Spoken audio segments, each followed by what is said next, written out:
Vamos a llevar a cabo nuestra plática de los lunes número 25. Lleva por nombre Política Cultural o Cultura Política. ¿Para qué y para quiénes? Políticas culturales en México, América Latina y el Caribe. Retos, escenarios y sus reconfiguraciones. El día de hoy nos acompaña el licenciado Roberto Lorenzo Rueda. Él es titular de Culturas Populares, Indígenas y Urbanas en Chiapas en la Secretaría de la Cultura Federal. Antes de dar inicio a la disertación del licenciado Roberto, me gustaría que el licenciado José Cepeda Bermúdez nos dé un mensaje de bienvenida y agradecimiento a nuestro ponente del día de hoy. Adelante, presidente. Muchas gracias. Muchas gracias. Muy buenos días, todas y todos. Agradezco a quienes nos acompañan vía remota y de manera especial saludo y doy la bienvenida al licenciado Roberto Lorenzo Rueda. Él es titular de Culturas Populares, Indígenas y Urbanas en Chiapas, dependiente de la Secretaría de Cultura Federal. Muchas gracias por compartir sus conocimientos y experiencia con nosotros, licenciado Roberto Lorenzo. Tiene usted de compañera a la maestra Heréndira Cruz Villegas allá en la dirección jurídica. Por favor, salúdela de nuestra parte. Ella es una aliada de esta Comisión Estatal de los Derechos Humanos. Y bueno, comentarles que la conferencia que hoy escucharemos tiene singular relevancia. Los derechos culturales forman parte de los derechos humanos. Por lo tanto, su promoción y respeto son a la vez parte del mismo mandato constitucional que tenemos en cuanto a la protección de la dignidad humana y para la armónica de nuestra sociedad.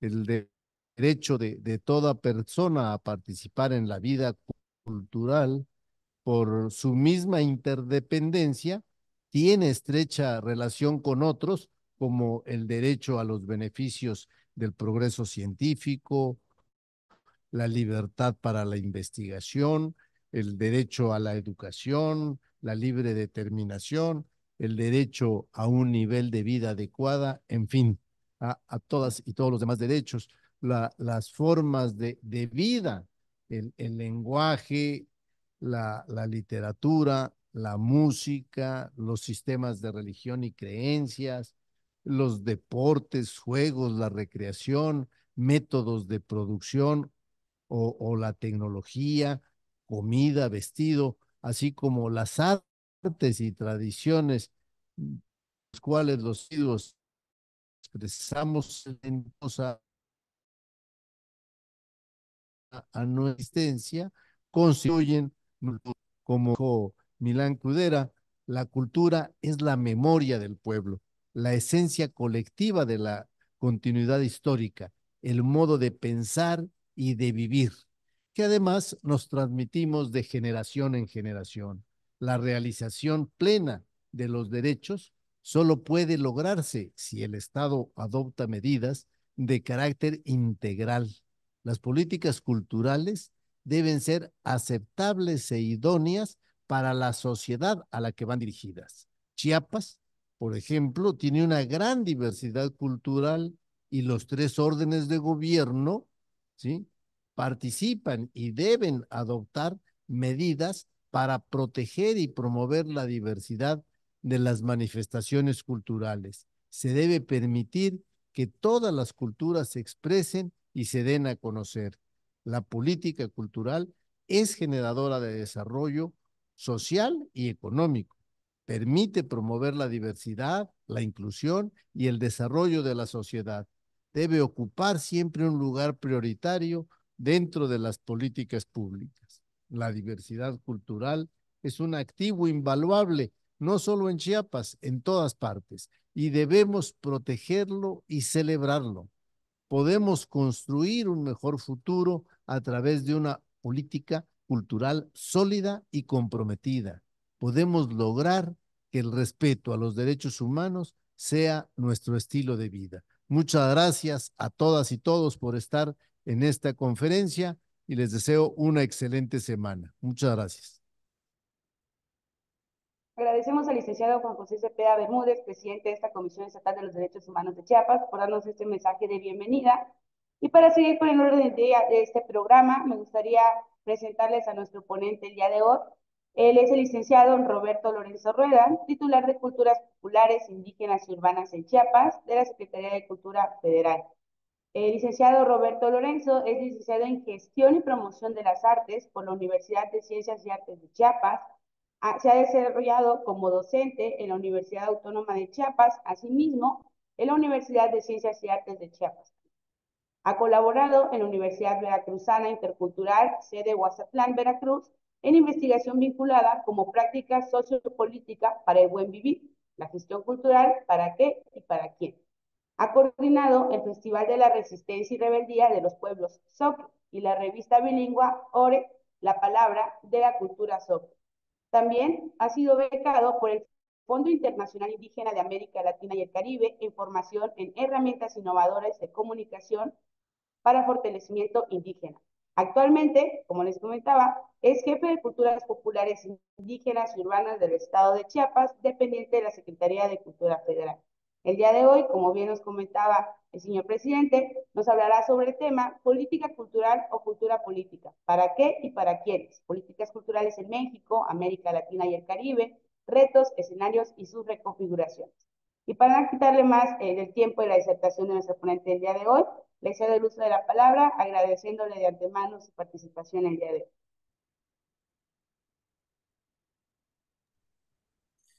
Gracias, gracias. Muy buenos días a todos y a todas. Muy buenos días en esta mañana, ¿no? Quienes estamos aquí en la ciudad capital, Tuxtla, amanecimos muy frescos por esta lluvia que hemos tenido. Gracias a la comisión por hacerme partícipe, por invitarme a compartir un poco de estas experiencias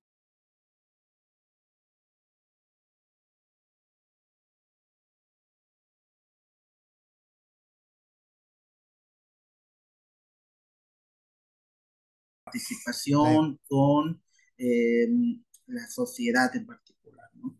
Entonces, este ejercicio que vamos a hacer ahora, que nos limita un tiempo, pues es parte de una reflexión muy amplia que se ha hecho desde hace ya varios años. Entonces, pues vamos a tratar como de resumir varias cosas. Yo quisiera ahí que al final pudiéramos preguntar algunas algunas dudas que ustedes tengan y que podamos irla compartiendo entre nosotros, ¿no? Esta ponencia pues se llama política cultural o cultura política. Me gusta mucho hablar de estas dos cosas, ¿no? Justo porque de aquí parto desde la política cultural y se pregunta para qué y para quién, ¿no? Y lo mismo es como cultura política, para qué y para quién, cómo se hacen estos diseños, ¿no? Cómo se aterrizan estos conceptos, estas acciones que a veces se ven en documentos, pero cómo llega hacia acá. Entonces, un poco ese ejercicio y también está muy ligada a un tema que no solamente se da en Chiapas, no solamente se ha dado en México, sino a lo largo de Latinoamérica, ¿no? Son como estos pequeños patrones que están en lo largo de Latinoamérica ya desde hace bastante tiempo. Yo enmarco un poco desde México, desde 1921, ¿no? Justo después de la creación de la SEP, como hay un diseño de política pública del Estado-Nación que justo va como en estas etapas, ¿no? En una primera etapa que tiene que ver con un nacionalismo mexicano, luego tiene que ver con una etapa del de indigenismo y luego pues, tiene que ver también con un tema de reconocimiento del Estado-Nación hacia los otros. Entonces, ¿podríamos pasar, por favor?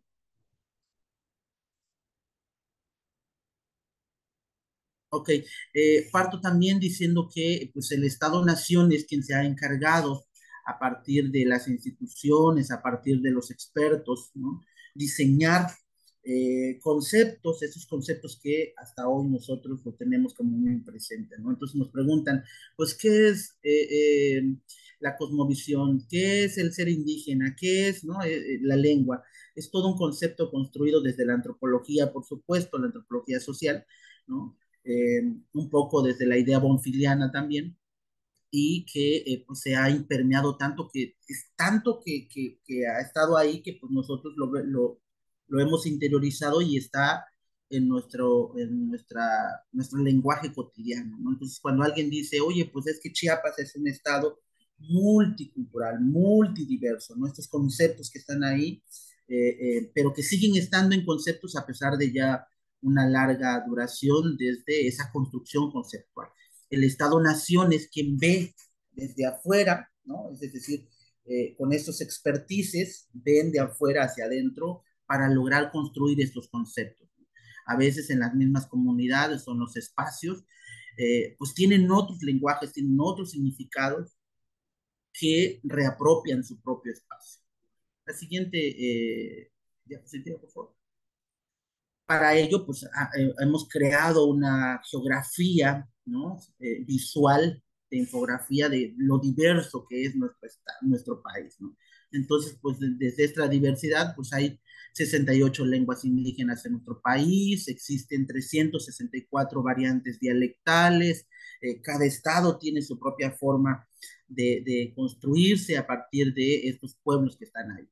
En Chiapas, por ejemplo, el Estado-Nación reconoce a 13 lenguas eh, eh, hablantes, hablantes originarias. Entre estas 13, 12 lenguas son estas lenguas que tienen una raíz mayense, y hay una en particular que no tiene esa raíz mayense, que justo es la lengua zoque, que tiene una raíz mije popolucan, ¿no? Entonces es como la única lengua que no pertenece a la raíz lingüística. Y me quiero detener, si quieren puede pasar a la siguiente, por favor. Me quiero detener un poco en esto, la siguiente, donde menciono estos pueblos que están en Chiapas, sobre todo, justo porque el Estado-Nación solamente reconoce a estas. Sin embargo, hay otras que también están aquí, ¿no? Y porque al no reconocer estas otras lenguas que están aquí, aunque son eh, lenguas minoritarias o grupos minoritarios, pues también hay una serie de violación de derechos lingüísticos, de derechos territoriales, de derecho a decisiones. Es decir, hay un conjunto de derechos que pareciera que no tuvieran fuerza o que no tuvieran estos otros. Entonces, por ahí. Eh, Les decía entonces, y de esto yo quisiera preguntarles a ustedes, que a lo mejor ya al final lo tendríamos que hacer en esas reflexiones, ¿cuántos pueblos conocemos y sobre todo reconocemos de estos pueblos que están en nuestro estado y seguramente los otros pueblos que están en los estados vecinos como lo es Veracruz, lo es Oaxaca, Yucatán y bueno, estos otros estados, ¿no? Siguiente, por favor. Eh, Les decía hace rato, ¿no? Sobre este tema de la diversidad, es decir, el Estado sigue estos patrones. Yo por ahí, dentro de uno de las teorías que yo construyo en torno a la definición o de lo que hace el Estado-Nación, es que hay como una especie de como una especie de fórmula, digo yo, un poco, ¿no? Es decir, pienso en cultura, más desarrollo igual a economía. Es decir, el Estado-Nación sí habla de estos derechos, sí habla de este acceso a la cultura, pero siempre se está pensando en lo económico, ¿no? Si ustedes revisan la Ley General de Derechos Culturales que se propuso en el 2017, van a ver que las 7 bellas artes están ahí plasmadas y que al final del día estas 7 bellas artes se reducen a algo que se va a llamar el cine, ¿no? Justo porque el cine tiene esta combinación de las 7 bellas artes, ¿no? Es decir, por eso digo que es cultura más desarrollo igual a economía, y es una fórmula que, no, que les digo, no se repite solamente en México, sino se está repitiendo en Latinoamérica, porque siempre se ve con esos ojos desde la parte economía. Para ellos, la parte económica. Para ello, vemos como ejemplos los pueblos mágicos, por ejemplo, ¿no? Seguramente estamos orgullosos nosotros y nosotras de haber ido a algún pueblo mágico, de hacernos alguna fotografía, ¿no? Pero es parte de un diseño de política pública de ese pueblo, ¿no? Y que al final del día quienes no son beneficiados es la misma comunidad, es el mismo espacio. podemos poner un ejemplo muy concreto como el de Chiapa de Corzo. Ese ejemplo tan concreto que lo mágico solo equivale a 9 cuadras redondas donde el Estado-Nación propicia junto con otras instituciones embellecer el espacio físico. Y con el embellecimiento del espacio físico pues, les dan un nombramiento y con este nombramiento se declaran acciones de patrimonio cultural, material tangible y intangible, ciertos espacios, ciertas acciones eh, que tienen que ver con una acción cultural. La siguiente, por favor. Eh, ¿Quién y cómo se definen las políticas culturales en México? O sea, ¿quién las define al final del día? ¿Quién toma esa decisión? Yo pongo varios ejemplos. Es una política, cuando hablamos de política cultural, se construye desde las instituciones. Para ellos participan las universidades, el Congreso, eh, los, las escuelas, los foros, es decir, los ayuntamientos, la UNESCO, es decir, el Estado-Nación decide, ¿no?, cómo se diseñan esas políticas, que tienen que ver con eslóganes, que es por la diversidad de la cultura, para el eslogan o el discurso de rescatar una fiesta, una tradición, una manifestación cultural, para preservar la cultura, para fomentar el arte y la cultura para aquellos que no tienen el acceso, para aquellos que no lo saben, promocionar la escena, ¿no? Cultural desde las bellas artes o de la música tradicional o de una acción cultural, ¿no? Hay otros eslogan como Vive México, vive lo tuyo, que además nos los interiorizamos. Hace unos años teníamos aquí en Chiapas el famoso Chiapasionate, ¿no? Entonces, es decir, como estos conceptos que el Estado-Nación va construyendo junto con todos estos espacios, están tan interiorizados que además nos sentimos tan orgullosos de eso. Esos son algunos ejemplos. ¿Cómo lo hacen? Lo hacen a través de llevarle cultura a quienes no tienen acceso, eh, con el folclore, con estos mapping que se están haciendo en las ciudades principales, con los museos, ¿no? Estos museos donde pues, cuando uno llega al museo pues no puede uno tocar nada, ¿no? Porque todo está en cajas, todo está detrás de un vidrio, donde no hay una interacción, donde todo tiene que ser intacto. Entonces se tiene que preservar tal como es. Una escena muy visible, pues es la escena de la danza folclórica en nuestro estado, pues también fue parte de una política diseñada desde los años 20 a los 40, se va a consolidar mucho, tanto que ahora, si nosotros escuchamos la música de la chiapaneca, pues entonces, y estamos en otro espacio, en otro estado, en otro país, pues nos vamos a sentir tan orgullosos por ser de Chiapas. Pero si además escuchamos la música de mariachi, entonces nuestro corazón se va a enaltecer y entonces vamos a sentir esa. Pero es una construcción que ya tiene alrededor de 80, 90 años, que ya está ahí, ¿no? Es decir, lo hemos interiorizado tanto, tanto, tanto, ¿no?, que con el simple hecho de escuchar, con el simple hecho de ver algo que tiene que ver con ese nacionalismo interiorizado, pues estamos bastante exaltados. Siguiente, por favor. Les decía, aquí el Estado-Nación es donde ve a la población o se ve como un sujeto de estudio, lo que no, lo que no abona la diversidad, los que no son cultos, los que no saben de arte y cultura, los que no pertenecen a una élite. Es decir, en términos más coloquiales, los que son ignorantes, ¿no? Para ello, pues hay que llevarle danza folclórica, hay que llevarles música, hay que llevarles pintura, hay que llevarles teatro, hay que llevarles cine a ellos, porque ellos no saben de eso. Si existe una ley general que dice que todos tenemos ese derecho, ¿no?, a esa manifestación cultural dentro de las bellas artes y dentro de los pueblos, pero el Estado-Nación te lo tiene que dar. Tanto no te lo dé el Estado-Nación, tú eres como toda esta parte, ¿no? Tú no sabes. Y como les decía, lo hemos tan interiorizado, por ejemplo, seguramente ustedes en alguna vez han ido a un concierto con un grupo sinfónico, ¿no?, y escucharon a Beethoven, a Chopin y a estos grandes de la música. Entonces, tanto que el otro no haya ido a una de estas, a uno de esos eventos, tanto no conozca a estos personajes, tanto no conozca estas corrientes, entonces pues es inculto también. En México algo que pasó eh, desde los años 20 es justo que desde la SEP Vasconcelo imprimió o seleccionaron alrededor de 100 libros, 100 títulos de libros que empezaron a difundir en todas las escuelas, empezaron a difundir en todas partes, en las bibliotecas con estos promotores culturales comunitarios que surgieron en ese momento.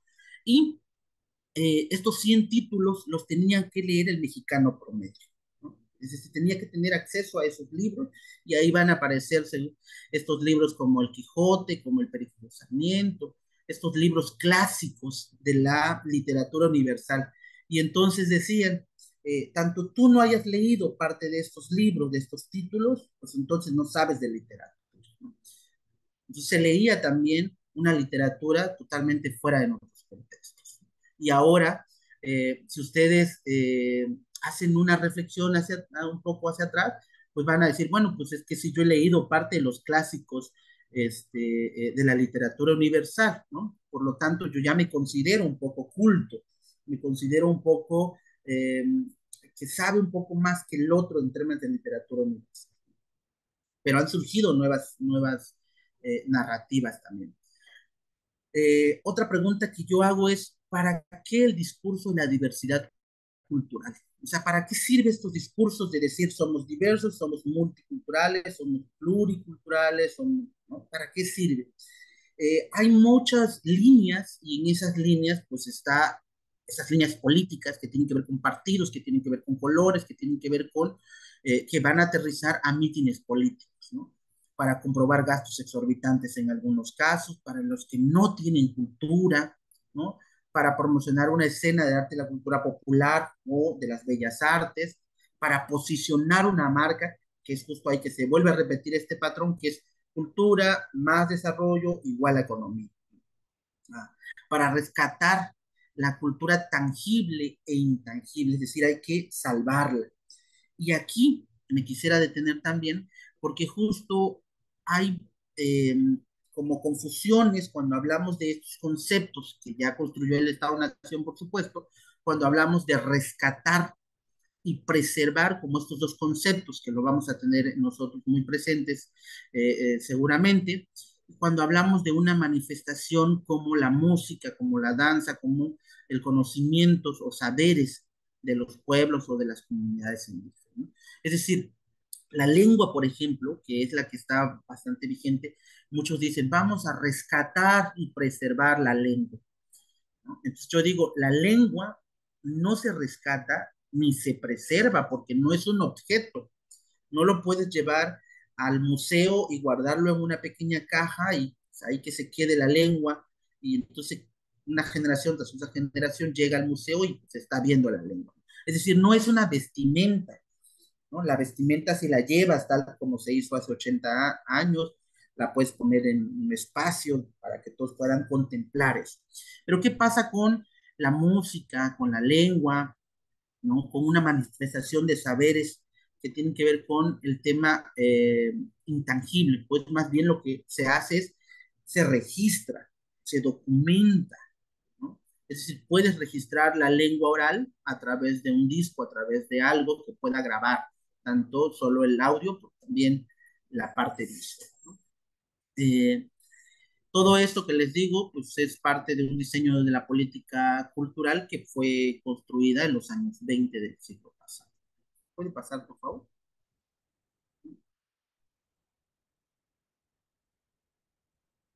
Ok. Eh, en la política cultural, que es lo que estamos viendo ahora, ¿no?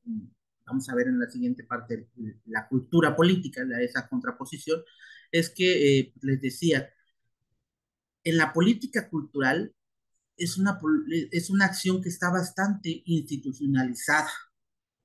Es decir, las instituciones tienen que proveer de todo. Y acá, en esa idea imaginada de comunidad, de nacionalismo, de generar identidad, se hace les decía hace un momento, ¿no? Con esos eslogan, con esas imágenes, con todo esto que el Estado hace. Eh, Pierre Bourdieu, que es un teórico que he estado reflexionando y con el que he estado leyendo bastante, pues justo dice que pues, eso se ha convertido en un hábito. ¿Qué es un hábito? Pues es parte que uno ha estado improvisando todo el tiempo en torno a eso. En el estado de Chiapas, por ejemplo, ahora, hace unos años se implementaron los lunes artesanales, ¿no? Y entonces nosotros llegamos los lunes con una prenda que tiene algo artesanal, entonces nos sentimos ya parte, ¿no? De ese grupo o de donde se hizo ese bordado, ¿no? Por lo menos desde un imaginario, porque además no vivimos ahí, porque además no sabemos de los contextos, de muchas cosas, pero nos sentimos orgullosos. Y eso es parte todavía del nacionalismo que se construyó desde los 20. Entonces, tan interiorizado eso, que pues es un poco difícil, ¿no? Poder repensarnos quizás en eso, pero yo creo que es bastante importante y interesante hacerse pues, esa autorreflexión. En esta idea del lunes artesanal, disculpe que ponga el ejemplo, pero es algo que ha estado pasando, es que el Estado-Nación, yo así le llamo, también ha propiciado la violación de los derechos, ¿no? De los derechos de la propiedad intelectual, tanto individual como colectiva. Hay grupos, por ejemplo, de pueblos indígenas que eh, eh, este, se están como, ¿cómo decirlo? Están alzando la voz, por así decirlo, en torno a que muchos de las ropas que se están usando, pues es ropa que se está trayendo de Guatemala o que se está trayendo de las fronteras o es ropa que se están haciendo en máquinas, se están haciendo en series. Por ahí veía yo un grupo, por ejemplo, que le enviaba hasta un audio, un video al gobernador de nuestro estado, ¿no? Que decía, oiga, usted que se promueve desde el Estado-Nación, se promueve el respeto a los derechos colectivos, a los derechos individuales, a estas acciones el mismo el Estado nos ha dicho, pero además muchos de los funcionarios llevan pues, en sus camisas o están con bordados totalmente hechos a máquina. Entonces eso, y para terminar esta reflexión en torno a la política cultural, yo les dejo acá el tema de eh, esta fórmula que es cultura más desarrollo igual a economía. Y para terminar esta pequeña reflexión es donde el Estado-Nación junto con una serie de organismos, de instituciones también que pertenecen a ello, pues toman decisiones o se han tomado decisiones donde pues, no hay consultas libres, previas, informadas, donde no hay un proceso tan amplio donde la gente pues pueda definir. Entonces, por eso pongo ahí una flechita, ¿no? Es decir, el Estado-Nación decide por el pueblo, es decir, decide por los otros cómo se tiene que actuar, cómo se tiene que diseñar estas acciones. La siguiente, por favor. Algo que he estado también reflexionando es esos textos de Boaventura de Sousa, que es descolonizar el saber, reinventar el poder. Eso es sumamente importante, que es un tema de autorreflexión hacia nosotros y justo para repensarnos. ¿Le puede pasar a la otra, por favor? En este diseño de la política, de la cultura política, es decir, la otra contraparte, es donde hay asambleas, donde hay reuniones, donde la gente toma una acción, por muy pequeña que sea, desde una asamblea comunitaria y deciden cómo quiere que funcione eso. Este, ellos no definen específicamente qué es la cultura, ¿no? Ellos no definen, pues es que cultura es este concepto, ellos no lo definen de esa parte conceptual, más bien ellos lo viven o lo vivimos en esa cotidianidad. Lo vivimos con la fiesta patronal, con la pedida de agua, con una procesión, con las creencias, con el respeto a la naturaleza, ¿no? Hay una forma de vivir en torno a ese concepto que el Estado-Nación ya construyó como qué es cultura, qué es lo diverso, pues allá solamente se toman decisiones, no están pensando en estos conceptos como necesitamos rescatar nuestra lengua, necesitamos, no, Más bien ellos están propiciando, por muy mínimo que sea, están propiciando que el otro hable la lengua, que el otro conozca parte de la cosmovisión del pueblo. Para ello, pues sí hay estas asambleas, estas reuniones, que pueden ser escolares, que pueden ser ejidales, que pueden ser municipales,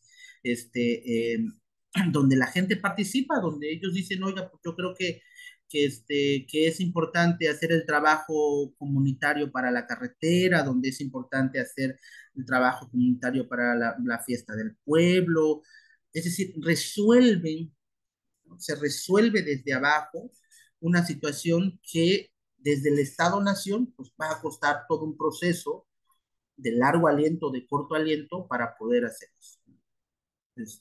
Ellos gestionan esos saberes de solución de problemáticas. Por ahí les había compartido a las compañeras que nos están apoyando un pequeño texto en torno a esto, que es más o menos una hoja y media, 2 hojas, justo para saber un poquito más el contexto en términos reducidos. Y yo hago 2 preguntas.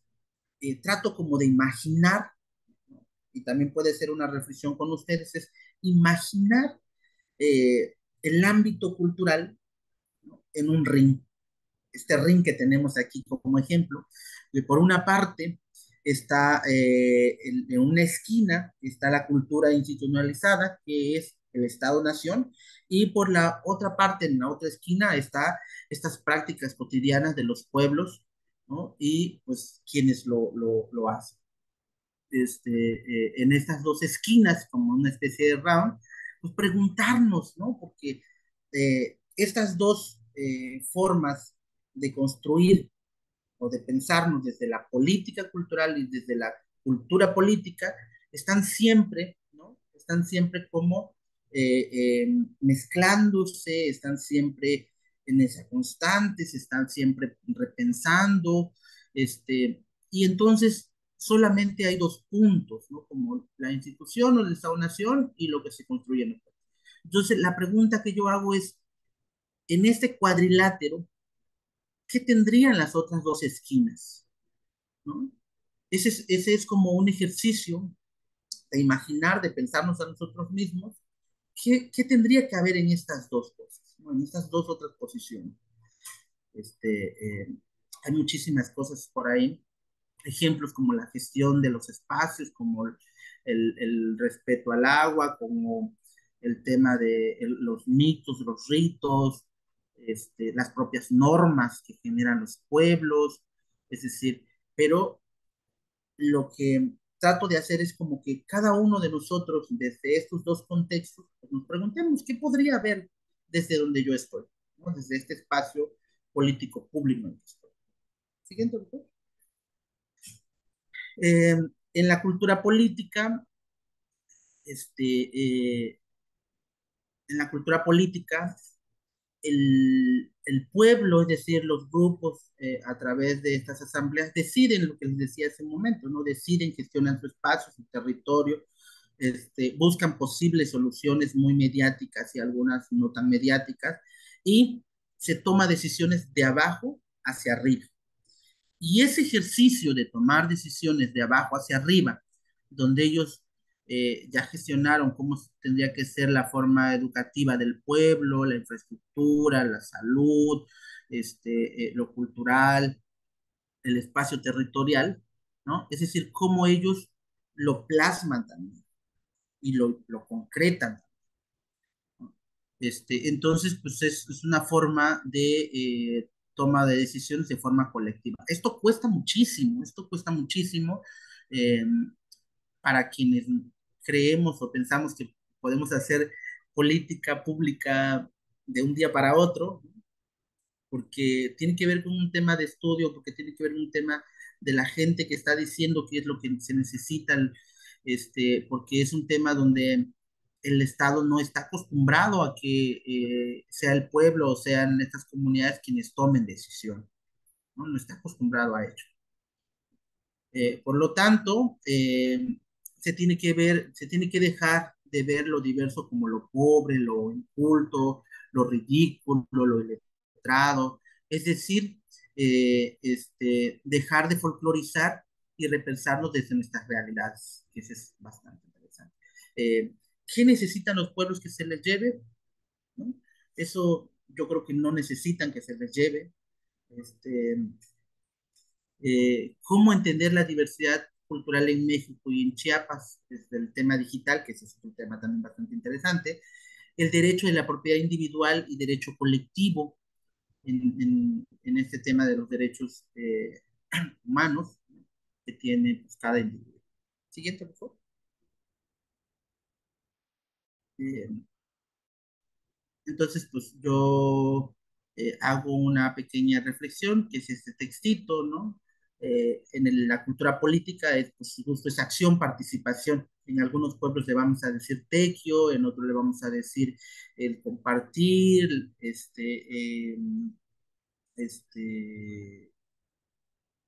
bueno, tienen estas formas, ¿no?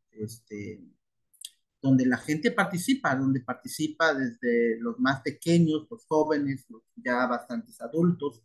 Hay una participación constante. Ellos solucionan sus posibles problemáticas mediáticas, ¿no? Siguiente, por favor. Y un ejercicio que es bastante interesante hacer es que muchos de los que creemos que estamos diseñando política pública desde la política cultural y cultura política es que no conocemos documentos que el mismo el Estado-Nación nos ha propiciado. Me pasaba hace unos años que estábamos asesorando o estábamos acompañando a la Comisión de Culturas Populares que tiene el Congreso del Estado aquí en Chiapas, y justo platicábamos con la diputada, platicábamos con otros diputados y platicábamos con sus asesores, porque ellos decían, bueno, pues hay que hacer política cultural, hay que proponer esto, ¿no? Y en ese entonces, desde el Estado habían propuesto los jueves culturales, me parece, ¿no? O los jueves de arte y cultura o de tradición, no recuerdo, era una serie de eventos que se hacían todos los jueves. Y era pues invitar a la gente que fuera al Congreso, que vendiera sus productos, que pudiera haber un grupo de danza folclórica, un ritual por alguna persona indígena, ¿no? Entonces, desde esa visión se estaba cumpliendo. Entonces yo les preguntaba a ellos, ¿pero conocen realmente estos documentos marcos que desde el Estado-Nación se han construido? O sea, ¿conocemos estos documentos? ¿Hemos leído alguna vez por lo menos el último documento que es el de la Ley General de Derechos Culturales que se acaba de reformar, que se propuso, o sea, conocemos estos documentos y nadie lo conocía, esos documentos, ¿no? Entonces yo les preguntaba, entonces, ¿cómo podemos nosotros proponer si no conocemos estas herramientas? Pues que también el Estado nos ha dado, ¿no? El Estado-Nación nos ha dado justo para hacer esta reflexión. Siguiente, por favor. Y pues yo cerraría con esta pregunta, ¿qué podemos reflexionar en torno a eso? Le decía, pues es bastante amplio el tema de poder hablar de estas acciones que están ligadas a tomas de decisiones, ¿no? Que eso es una reflexión bastante interesante, es decir, cómo se toman estas decisiones desde el Estado, desde el poder, desde una institución, desde cómo, ¿no? Pero que no participan nosotros, o cómo se toman estas decisiones donde todo es colectivo, donde participan muchos, donde buscan posibles soluciones mediáticas en ese sentido. Y esto, les decía, es un patrón que no solamente se repite en México, sino a lo largo de Latinoamérica, ¿no? A lo largo de Latinoamérica está pasando esto, ya les decía, 80, 90 años. Entonces, ¿qué podemos reflexionar en torno a estos ejercicios desde nuestros espacios, desde nuestras posturas, desde nuestras acciones? Siguiente, por favor. Y termino. Gracias.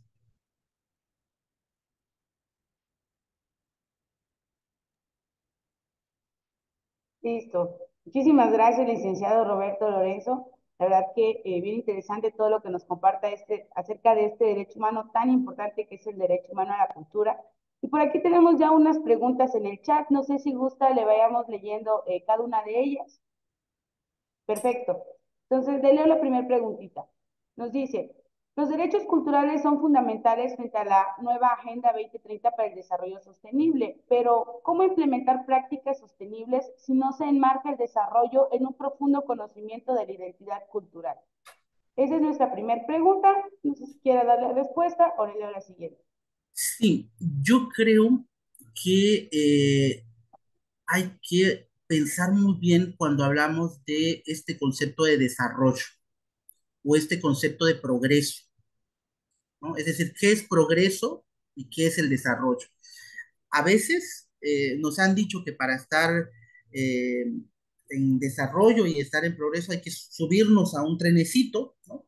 Donde pues todo es eh,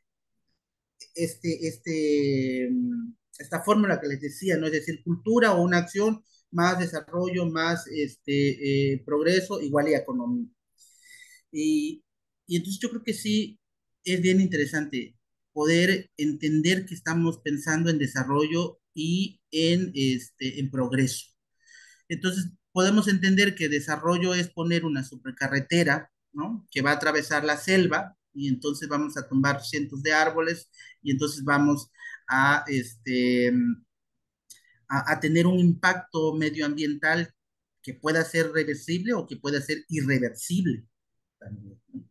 Desarrollo le podemos decir que podamos tener eh, 12 pozos petroleros en zonas de poblaciones indígenas donde el petróleo se va a extraer desde la técnica del fracking, pero que además va a contaminar el manto acuífero, pero que además va a contaminar los pozos, los ríos de esos territorios. Pero vamos a tener gasolina para nuestros coches nuevos, ¿no? Entonces, habría que pensar qué estamos intentando reflexionar en torno a desarrollo y progreso. Si hacemos una reflexión amplia, nos vamos a dar cuenta que en las poblaciones indígenas, donde están los pueblos indígenas, en el mapa latinoamericano, vamos a ver que hay todavía espacios verdes, ¿no? Hay zonas verdes, hay zonas de protección, hay zonas donde parte de la cosmogonía de los pueblos se está desarrollando. ¿Qué quiero decir con esto? Quiero decir que, por ejemplo, en Chiapas, que tenemos muchísimos cerros, cada cerro para cada pueblo representa algo, ¿no? Desde su cosmovisión. Pero entonces decimos, es que necesitamos desarrollo y progreso para esta comunidad, por lo tanto aquí este, hay una minera, ¿no? Pero para extraer la mina, o sea, el producto de la minera se usa cianuro, por ejemplo, ¿no? O se usan cientos de miles de litros de agua, por ejemplo. Entonces, sí es bien interesante repensar eso, ¿no? De pensar qué es el tema de desarrollo y progreso. Y creo que está bastante vigente en en estas agendas. Y yo lo que veo es que, lo decía hace un momento, en las comunidades no están pensando en construir un concepto, están más bien pensando en cómo solucionar ciertas problemáticas. Entonces la gente pues allá está sembrando árboles, allá la gente está en su sistema de cultivo, pues sabe que hay un sistema de cultivo rotatorio, entonces dice, bueno, pues este año pues no voy a tumbar todo el cerro, ¿no? No voy a sembrar en todo el cerro, pues voy a sembrar solamente en una parte. Entonces hay un sistema ya es autosustentable también porque pues ellos producen sus propios alimentos. Acá en la ciudad no producimos nada, ¿no? Si cierran las entradas principales de las ciudades donde está el desarrollo, donde está el progreso, pues lo que nosotros consumimos como algo básico, pues viene lo que se produce en las otras partes. Entonces, las propuestas creo que ya se están dando, no necesariamente se tiene que cumplir una agenda, más bien ya se está dando desde hace mucho tiempo y ahí está, solo basta con que vayamos y veamos las situaciones que está pasando en muchas partes. Sí. Gracias, maestro, por su comentario. Tenemos una siguiente pregunta, que justamente va en el mismo sentido. Nos dice, maestro, ¿existen límites a los usos y costumbres de comunidades indígenas en el derecho humano a la cultura? ¿Cómo identificarlo? ¿Existen qué, perdón? Nos preguntan si existen límites a los usos y costumbres de comunidades indígenas en el derecho humano a la cultura. ¿Cómo identificarlas? Que si existen límites en, En los usos y en los costumbres usos y dentro costumbres. del derecho humano a la cultura, Ok. exactamente. Si existen límites, yo creo que si lo pensamos desde la política cultural, va a haber muchísimos límites, ¿no? Límites muy tajantes, muy así, ¿no? Si lo pensamos desde la toma de decisión, claro, hay acciones que son bastante drásticas que han ido desapareciendo y eso está bastante bien, ¿no? Como eh, el no respeto a los derechos de las mujeres en las mismas comunidades, ese tema, que tiene muchísimas formas de entenderlo. Eh, yo lo que digo es que todo eso siempre está en constante movimiento, es decir, siempre hay nuevas posturas, nuevas formas de ver, de entender lo que entendían nuestros abuelos hace 50 años, nuestros papás los están reentendiendo de otra forma y a lo mejor muchos de nuestros papás todavía siguen pensando como los abuelos, pero también algo bien interesante es que después del 94, del 96, pues van a aparecer más escuelas, más universidades donde jóvenes como nosotros, que venimos de una comunidad, pues tenemos acceso a los estudios, ¿no? Y muchos hemos estudiado muchísimas cosas. Entonces, eh, desde los ejemplos que yo he vivido es que estos jóvenes ya con carreras universitarias donde fueron a aprender herramientas, yo así eso pienso que la universidad también nos da herramientas, tenemos ya participación en las asambleas, entonces también invitamos a otras reflexiones eh, en esas acciones, ¿no? Entonces, sí hay límites, pero no es como pensar en que, a ver, vamos a poner una barrera y aquí ya es el límite, sino que va como en constante. Eh, no me gusta decirlo, pero antes se vendían a las mujeres en los pueblos, pues se intercambiaban, ¿no? No solo en Chiapas, sino en muchas partes. Eso ha ido cambiando poco a poco, ha ido cambiando poco a poco. Eh, Han quedado prácticas todavía porque no se han eliminado, no se han eh, eh, cambiado del todo, pero creo que los jóvenes y las nuevas generaciones estamos haciendo ese trabajo, solo que a veces nos olvidamos de regresar algo a donde estamos. Este, Muchos salimos, vamos a la ciudad donde está el desarrollo, donde está el progreso, ¿no? Y entonces ya no queremos regresar a la comunidad, pues, a dar el techo, a participar en la asamblea, a participar en la fiesta patronal, en participar en el cuidado del territorio, en la defensa del territorio. Ya no queremos, pues, ¿no? Entonces, creo que es un momento de autorreflexionarnos, algunos, quienes podamos, ¿no? Desde nuestros espacios, pues regresar. Han cambiado muchos, o sea, han cambiado muchas cosas, en torno a eso.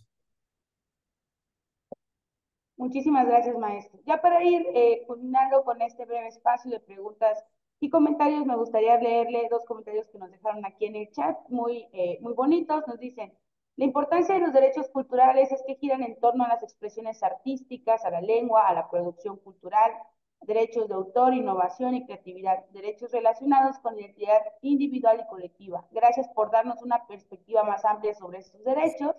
Y también otra compañera nos escribe, excelente ponencia para no olvidar que se requieren bases y sustentar que es un derecho, por lo que debe existir un desarrollo para que exista el progreso. Por eso las políticas públicas no dan resultados porque no existe un buen análisis. Gracias por dar información que olvidamos para realizar a veces buenos proyectos. Y nos piden de favor si podemos compartir su presentación y bueno, que cuando esta sesión se suba al portal de YouTube les compartamos el link con muchísimo gusto, nos dice por acá nuestro ponente el día de hoy. Y pues bueno, para ir cerrando plática de los lunes el día de hoy, pediría al licenciado Juan José Cepeda Bermúdez si nos puede emitir algún comentario final y también presentar el reconocimiento a nuestro ponente del día de hoy. Gracias. Gracias. Pues muchas gracias nuevamente al licenciado Roberto Lorenzo Rueda. Agradezco muchísimo su exposición. Gracias por compartirnos la presentación. Sin lugar a dudas nos será de mucha utilidad a todas y todos quienes demos seguimiento a esta exposición que nos ha venido a enriquecer y que, como bien ha señalado nuestro conferencista,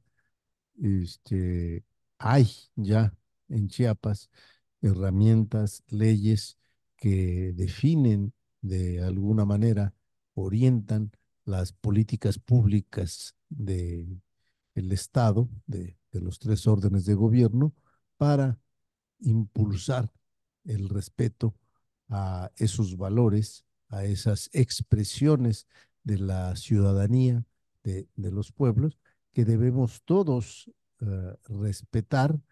Es muy amplia la gama en un pueblo tan pluricultural como es el estado de Chiapas, pero que a la vez nos da esa gran riqueza. Entonces, nos debemos sentir muy orgullosos de nuestras culturas chiapanecas y, desde luego, promoverlas. Como bien señalaba nuestro conferencista, hay expresiones que pueden de alguna manera preservarse o conservarse, pero otras expresiones vivas que solo pueden darse a través del ser humano. Entonces, pues nuestra invitación para siempre reconocerlas y respetarlas, para construir eso que todos deseamos, que es una sociedad armónica, respetuosa de los derechos humanos. Yo le quiero pedir a Maricruz que nos haga favor de poner en pantalla el reconocimiento que haremos llegar físicamente al maestro Roberto Lorenzo, por impartir la plática política cultural o cultura política, para qué y para quién, políticas culturales en México, América Latina y el Caribe, retos, escenarios y sus reconfiguraciones. Muchísimas gracias a todas y todos por acompañarnos este lunes. Les deseamos una excelente semana. Buen día. Gracias, presidente, por su comentario final. Licenciado Roberto, pues no nos queda más que agradecerle a todas las personas que el día de hoy nos citamos aquí para escucharle. No sé si quiere regalarnos algún comentario final y mientras irle pidiendo a mis compañeras y compañeros que están en la sesión Zoom que a quienes les sea posible habilitar su cámara para tomarnos una captura de pantalla con nuestro ponente del día de hoy. Mientras encienden su cámara, ¿algún mensaje que nos quiera regalar, licenciado Roberto? Pues agradecer a todos y a todas. Yo entiendo que muchos de nosotros tenemos bastante experiencia, ¿no? En torno a lo que estamos eh, haciendo, aportando en la vida cotidiana, en la vida pública, ¿no? Pero que si estamos, por ejemplo, en Chiapas o en algún otro estado, pues tratemos como de conocer pues estas lenguas, estos grupos indígenas, que seguramente solamente hemos escuchado, pero cuántos de ellas conocemos o reconocemos cuando se hablan, ¿no? Cómo se reconstruyen ellos. Entonces yo creo que y eso nos va a llevar pues, justo al tema del respeto mutuo, respeto colectivo. Pues eso, gracias. Gracias, maestro. Nos llevamos sin duda ese gran mensaje que nos deja. Y pues bueno, compañeras y compañeros, nos tomamos nuestra capturita de pantalla con nuestro ponente el día de hoy, a las 3, a la 1, a las 2 y a las 3. Listo, muchísimas gracias, que todas tengan un excelente día y nos vemos en nuestra próxima plática de los lunes. Nos vemos. Gracias, bonito día. Abrazos.